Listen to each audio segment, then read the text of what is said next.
પૂર્વોત્તરના રાજ્યોમાં કુદરત રૂઠી છે। આસામના સિલચરમાં પૂરનો પ્રકોપ છે અને જ્યાં જુઓ ત્યાં પાણી જ પાણીનું સામ્રાજ્ય દેખાઈ રહ્યું છે। લોકોના ઘરમાં પાણી ભરાઈ ગયા છે। પૂર પ્રભાવિત લોકોને શેલ્ટર હોમમાં શિફ્ટ કરાયા છે। બરાક નદી ભયજનક સપાટીથી ઉપર વહી રહી છે। સ્કૂલોમાં રજા જાહેર કરવામાં આવી છે। પૂર અને ભૂસ્ખલન સામે ઝઝૂમી રહેલા પૂર્વોત્તર રાજ્યોમાં મોતના પણ અહેવાલો આવી રહ્યા છે। આસામમાં વરસાદનો 132 વર્ષનો રેકોર્ડ તૂટી ગયો છે। પૂરગ્રસ્ત વિસ્તારોમાં રાહત અને બચાવ કામગીરી માટે વાયુસેના અને આસામ રાઇફલ્સને બોલાવાઈ છે।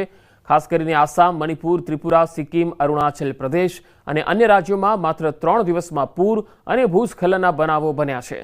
આ ભારે વરસાદને કારણે ઉત્તર સિક્કિમમાં કેટલાક પ્રવાસીઓ ફસાવાના પણ અહેવાલો હતા। અરુણાચલ પ્રદેશમાં આ વખતે સૌથી વધુ વરસાદ પડ્યો છે।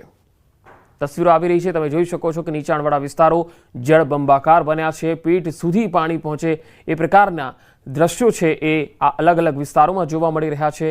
આસામ હોય, અરુણાચલ પ્રદેશ, સિક્કિમ, આ તમામ વિસ્તારોમાં હાલ તો પૂરનું તાંડવ છે। પૂર્વોત્તરના વિવિધ રાજ્યોની અંદર આ પ્રકારની સ્થિતિ છે।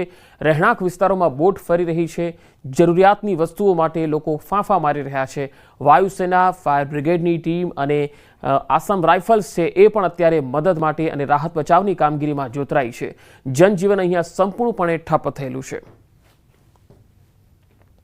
कुछ दिन भारी बारिशों के कारण असम के कछार जिले में भी बाढ़ का कहर मचा हुआ है। सिलचर की अगर बात करें, अगर उधारमंद कंस्टिट्यूएंसी बात करें, अगर कठीगोड़ा की भी बात करें तो काफ़ी लोग फ्लड इफेक्टेड हुए हैं। अभी तक सिलचर के 15 फ्लड रिलीफ कैंप खोला गया है। सिलचर के जितने भी स्कूल कॉलेज है वहाँ पे ये फ्लड रिलीफ कैंप खोला गया है। वहाँ पे अभी तक जो पता लगा है कि 5000 लोग अभी तक वहाँ पे शेल्टर लिए हुए हैं। मैं जिस वक्त अभी हूँ वो है सिलचर के आश्रम रोड एरिया, जहाँ पे सिर्फ आप लोग देख सकते हैं पानी ही पानी है।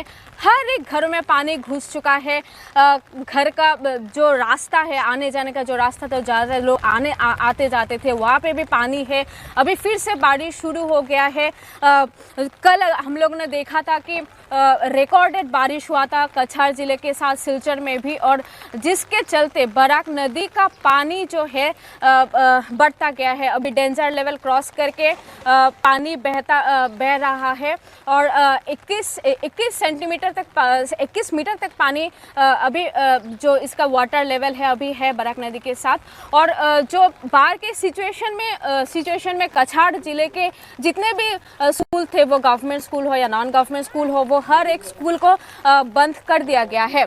और ये एक अब देख सकते हैं कि कैसे लोग चलना फिरना कर रहे हैं। ऐसे थर्मोकोल का नाव बनाया हुआ है। जिनके घरों में नाव नहीं है वो लोग ऐसे ही पानी से आना जाना कर रहे हैं।